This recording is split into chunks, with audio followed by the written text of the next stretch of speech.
Imagínate esto. Has esperado 4 años por este momento, 4 años de entrenamientos matutinos, reuniones tácticas que se alargan más allá de la medianoche, llamadas telefónicas con directivos de la federación que apenas se saben tu nombre. 4 años construyendo algo, un plantel, un sistema, una creencia, y de repente en el espacio de 90 minutos todo desaparece. No por un escándalo, no por corrupción, no por nada de lo que ocurre fuera de la cancha, sino por un partido.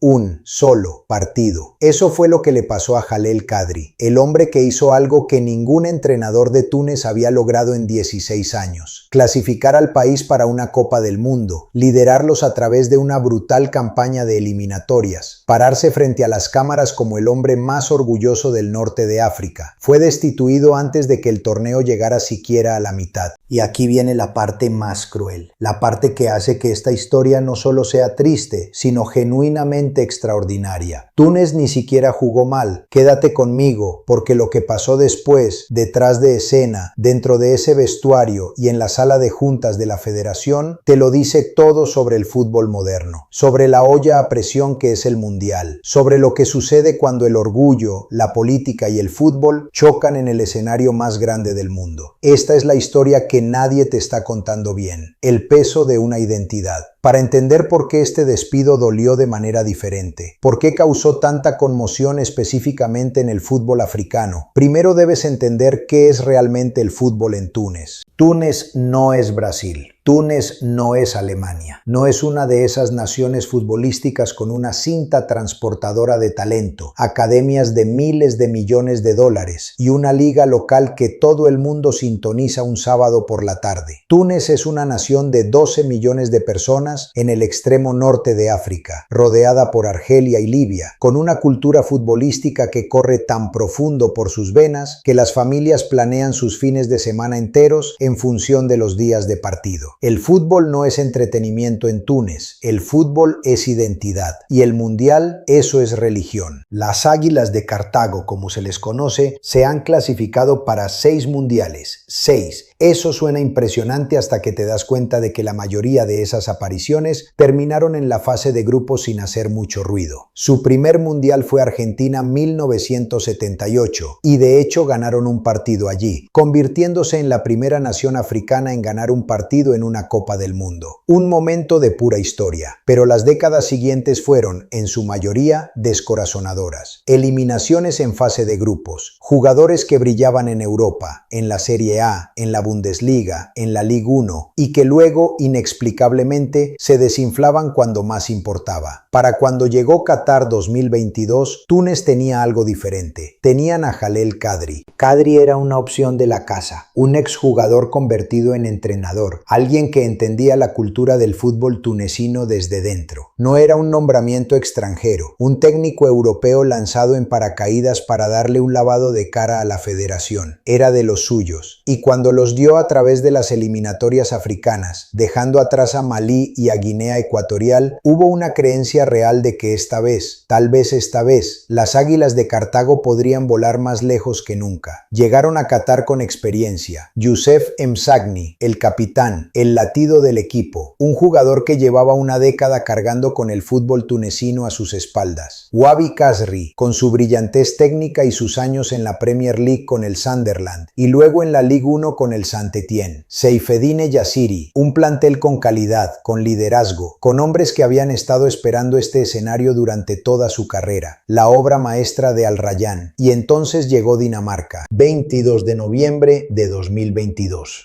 El Estadio Ciudad de la Educación en Al Rayyan, Qatar. Túnez contra Dinamarca. Grupo D, jornada 1. Antes de que ruede el balón, la narrativa se escribe sola. Túnez, la Cenicienta, los representantes africanos, enfrentándose a Dinamarca, una nación que ocupaba el 10º lugar en el ranking mundial en ese momento, un equipo lleno de jugadores de la Premier League, habituales de la Champions League, un equipo que había llegado a las semifinales de la Eurocopa 2020 2020, apenas un año antes. Sobre el papel, Túnez no debería competir en este partido, y durante 90 minutos, 90 extraordinarios, agotadores y dramáticos minutos, Túnez demostró que el papel no vale nada. Kadri plantó a su equipo con disciplina defensiva e intenciones explosivas de contraataque. Dinamarca tenía el balón, Dinamarca tenía la posesión, más del 60% en varios tramos de la primera mitad, pero Túnez tenía el plan. El primer tiempo terminó 0-0. No fue un desastre defensivo. No fue un equipo colgándose del travesaño para sobrevivir. Fue un equipo ejecutando a la perfección, presionando alto, ganando las segundas pelotas, atacando a Dinamarca en la contra con velocidad y determinación. Wahbi Khazri manejando los hilos. El mediocampo cubriendo cada centímetro de pasto. Y la segunda mitad fue donde Túnez hizo algo notable. Estuvieron más cerca. Tuvieron las mejores oportunidades. Khazri obligó a una atajada brillante. Yassiri sembró el pánico en la defensa danesa. El estadio Ciudad de la Educación, en su mayoría neutral, lleno de aficionados de todo el mundo que habían comprado entradas simplemente por la experiencia, empezó a rugir a favor de las Águilas. Dinamarca empujó, Dinamarca presionó. Kasper Hjulmand mandó a la cancha a Christian Eriksen, el hombre que se había desplomado en un campo de fútbol en la Eurocopa 2020, que regresó de un paro cardíaco para jugar fútbol internacional de nuevo, que es, genuinamente, una de las historias humanas más extraordinarias que el fútbol moderno ha producido. E incluso Eriksen, incluso el hombre del milagro, no pudo romper el muro de Túnez. Suena el silbatazo final, 0-0. Túnez frena a Dinamarca. Túnez, en el puesto 30 del mundo, empata con el 10º clasificado. En el contexto de las expectativas, esto no fue un fracaso, fue un golpe sobre la mesa. Y Jalel Kadri lo sabe. Camina hacia el vestuario con el pecho inflado. Su equipo rindió, sus tácticas funcionaron. Un punto en la bolsa, 2 partidos por delante, Australia es el siguiente. Todo sigue en juego. Lo que no sabe, lo que ninguno de nosotros sabe, es que ese sería el último partido que dirigiría en un mundial. La caída y el caos. El siguiente partido fue contra Australia, los Socceroos, que habían llegado a Qatar tras su propio y extraordinario viaje de clasificación a través de un repechaje asiático, mediante una tanda de penales en un estadio que se sentía como el fin del mundo. 26 de noviembre, estadio Al Janoub, y aquí es donde todo se derrumba. Túnez pierde 0-1, el cabezazo de Michel Duke. Un solo gol, un único destello de calidad en pelota parada que deshace todo lo que Túnez había construido en el primer partido. Y la reacción de la Federación Tunecina de Fútbol es inmediata, salvaje, impactante. Antes de que se juegue el tercer partido, antes de que Túnez se enfrente a Francia, antes del último partido de la fase de grupos, antes de cualquier oportunidad de redención o reflexión, la decisión está tomada. Kadri está fuera. La Federación se mueve rápido y en silencio. Hay reportes de conversaciones subidas de tono, de una presión dirigencial que se había estado acumulando desde el día del sorteo, de oficiales que habían llegado a Qatar con unas expectativas que un empate 0-0 y una derrota 0-1 volvían imposibles de cumplir. Y aquí está el detalle que hace que esta historia sea genuinamente difícil de procesar. Túnez va a jugar contra Francia, los campeones defensores del mundo, la plantilla más cara del torneo, el equipo de Mbappé, Griezmann, Giroud en su último partido de grupo, y ganan. Túnez vence a Francia 1-0. Wahbi Khazri marca el gol. Las Águilas de Cartago, en su último partido bajo circunstancias de caos absoluto, con su entrenador ya destituido y el peso del fracaso colgando sobre cada jugador, vencen a los campeones del mundo. No significó nada en términos de clasificación. Francia ya había asegurado el liderato del grupo y Túnez ya estaba eliminada. Pero como resultado futbolístico, como una demostración de lo que este plantel era capaz de hacer, fue extraordinario. Y Jalel Kadri ni siquiera estuvo allí para verlo, no como el director técnico. Ya había sido reemplazado por el entrenador interino, Sami Trabelsi. Una derrota. Eso fue lo que hizo falta. Una caída en una fase de grupos de un mundial. Un escenario donde absolutamente todos los equipos pierden al menos una vez, a menos que ganen los 3 partidos. Y un entrenador que había clasificado a Túnez para el torneo torneo, que había frenado a Dinamarca, que había construido una fe genuina, se había ido. El problema estructural del fútbol africano ahora es cuando esta historia deja de tratarse solo de Túnez, porque lo que le pasó a Jalel Kadri no es único, no es un caso aislado, es un síntoma. Piensa en la presión que se genera alrededor de los equipos africanos, específicamente en los mundiales. Existe esta expectativa irreal, injusta, pero absolutamente real, de que las naciones africanas deben realizar milagros o ser condenadas como fracasos. El margen de error es cero. La paciencia es inexistente. Compara esto con lo que sucede en el fútbol europeo. Roberto Mancini dirigió a Italia durante toda una eliminatoria mundialista, una campaña que terminó con Italia quedando fuera de Qatar y mantuvo su trabajo durante meses. Louis van Gaal dirigió a Holanda en Qatar 2022. Los llevó a los cuartos de final, perdió por penales ante Argentina y se fue bajo sus propios términos, luchando contra el cáncer con dignidad, celebrado como una leyenda. Los entrenadores africanos en los mundiales no reciben esa gracia, rara vez, no lo suficiente. Y la cruel ironía, la brutal ironía específica que carga la historia de Kadri es que fue despedido por perder ante Australia. Un equipo con el que, con todo respeto, Túnez debió haber como mínimo empatado. Un equipo en el puesto 38 del mundo, 8 lugares por debajo de Túnez. Y sí, el fútbol no sigue los rankings, todos lo sabemos. Pero la lógica de la federación fue esencialmente, debiste ganarle a Australia, no lo hiciste, por lo tanto,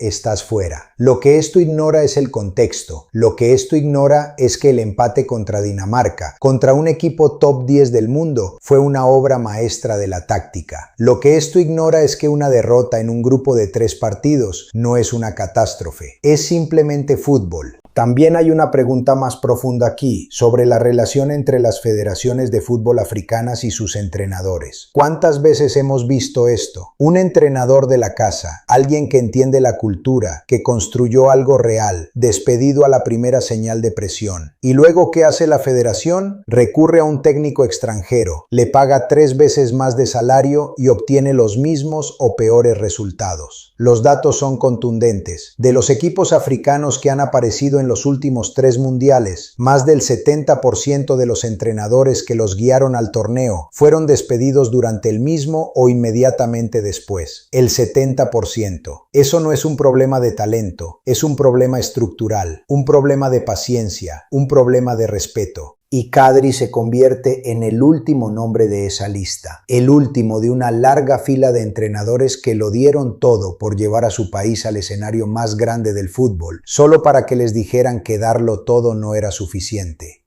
El legado robado. Hay otra capa en esto de la que nadie habla. Esa victoria contra Francia, ese triunfo 1-0 sobre los campeones del mundo defensores. Sucedió, quedó en los libros de historia. Túnez venció a Francia en el Mundial de 2022. Jalel Kadri construyó ese equipo. Jalel Kadri seleccionó a esos jugadores. Las huellas dactilares tácticas de Jalel Kadri estaban por todo ese resultado, incluso si él no estaba en la línea de banda. Nunca recibió el crédito, nunca tuvo su momento, nunca pudo pararse frente a las cámaras, con el puño en alto, mientras sus jugadores celebraban haber vencido a los campeones del mundo. Ese momento genuinamente histórico, le fue arrebatado. Y eso no es solo triste, eso está mal. ¿Qué nos deja esto? ¿Qué nos dice realmente la historia de Jalel Kadri sobre el fútbol en 2022 y más allá? Nos dice que el Mundial no es solo el mayor espectáculo deportivo del planeta, también es el más despiadado, el más cargado políticamente, el entorno de mayor presión que el fútbol ha creado jamás. Un torneo donde las carreras se construyen y se destruyen en el espacio de 90 minutos, donde décadas de trabajo pueden ser borradas por un solo gol de un hombre llamado Michel Duke. Nos dice que el fútbol africano, a pesar de su extraordinario talento, a pesar de los brillantes jugadores que produce y que van a dominar la Premier League, la Serie A o la Ligue 1, sigue luchando una batalla contra la paciencia, contra la infraestructura, contra la disposición a confiar, construir y creer a largo plazo, en lugar de reaccionar, despedir y empezar de nuevo desde cero. Nos dice que un empate 0-0 contra el 10º equipo del mundo no es un fracaso. es un cimiento, y los cimientos necesitan tiempo para convertirse en edificios. Y nos dice lo más doloroso de todo, que a veces la persona que construye algo nunca llega a verlo terminado. El gol de Wahbi Khazri contra Francia, esa imagen de un futbolista tunecino celebrando contra los campeones del mundo, existe porque Jalel Kadri pasó 4 años haciéndola posible. Solo que él no estuvo allí para verla. Existe una versión de esta historia donde Kadri se queda, donde la federación muestra paciencia tras la derrota ante Australia, donde él entra al partido contra Francia como el director técnico, hace sus cambios, ve a Khazri anotar, corre hacia la cancha, se abraza con sus jugadores y da una entrevista después que todo Túnez ve con lágrimas en los ojos. Existe una versión de esta historia donde Jalel Kadri se convierte en una leyenda. En su lugar se convierte en una moraleja, un símbolo de todo lo que sigue roto en la relación entre las federaciones de fútbol y los entrenadores que lo sacrifican todo por ellas. Y aún así, y esto es importante, esto es lo que el fútbol siempre te recuerda. El juego continuó. Túnez jugó contra Francia. Túnez ganó. En alguna sala de estar en Túnez, en un café en Sfax, en una barbería en Susa,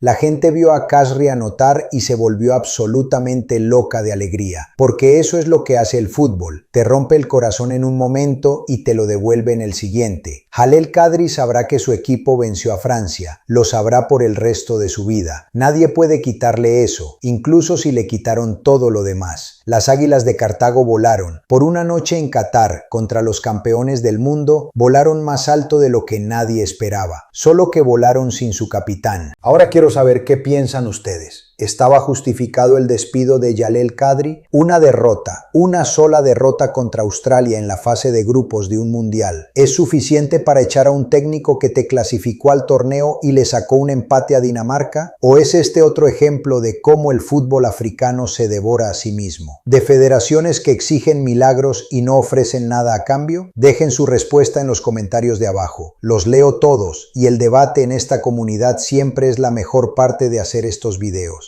Y si creen que las historias de fútbol como esta, las historias que van más allá del marcador, que te cuentan lo que el juego realmente significa, merecen ser contadas correctamente, suscríbanse al canal, activen la campanita, porque cada semana buscamos la historia detrás de la historia, porque cualquiera puede darles el marcador, nosotros les contamos lo que costó.